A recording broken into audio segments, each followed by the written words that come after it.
જય સોમનાથ મિત્રો, સ્વાગત છે તમારું નવા વ્લોગમાં। આજે આપણે બનાવીશું સફેદ ભીંડાનું શાક। માટે આપણે ભીંડાને ધોઈ લીધા છે અને કોરા કરી લીધા છે, તો હવે એને સુધારી લઈશું। તો ભીંડાને આપણે આ રીતે થોડી મોટી સ્લાઇસમાં કટ કરવાના છે, જેથી આ દેશી ભીંડા છે તેથી ભીંડા છે ને આખા વિખાઈ ન જાય તે માટે। તો આપણે બધા જ ભીંડા સુધારી લીધા છે। હવે વઘારીશું। પેનમાં તેલ મૂકીશું, ત્યારબાદ જીરું નાખીશું।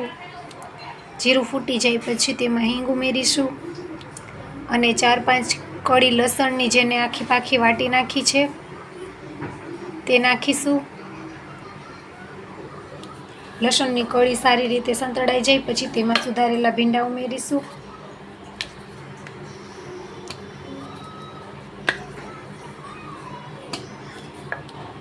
ભીંડાને સારી રીતના તેલમાં સાંતળવા દેશું।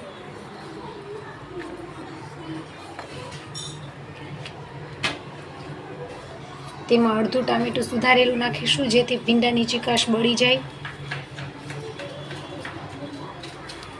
સ્વાદ અનુસાર નમક ઉમેરીશું।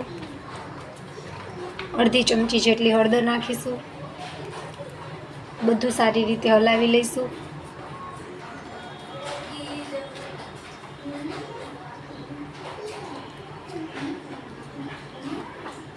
ભીંડાને સારી રીતે તેલમાં સાંતળવા દેશું, જેથી તેની ચીકાશ બળી જાય।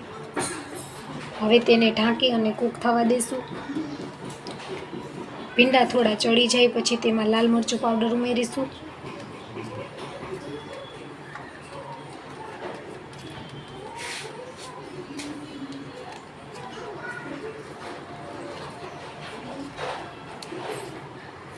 તેને સારી રીતે હલાવી લઈશું।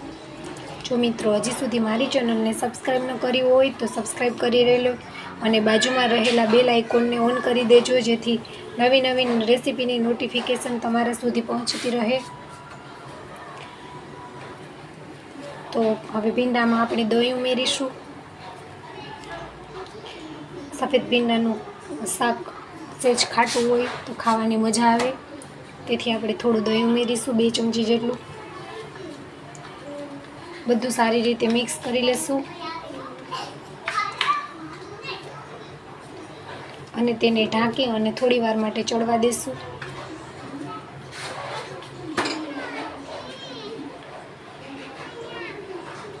તો આપણે ચેક કરી લઈએ આપણું શાક ચડી ગયું છે।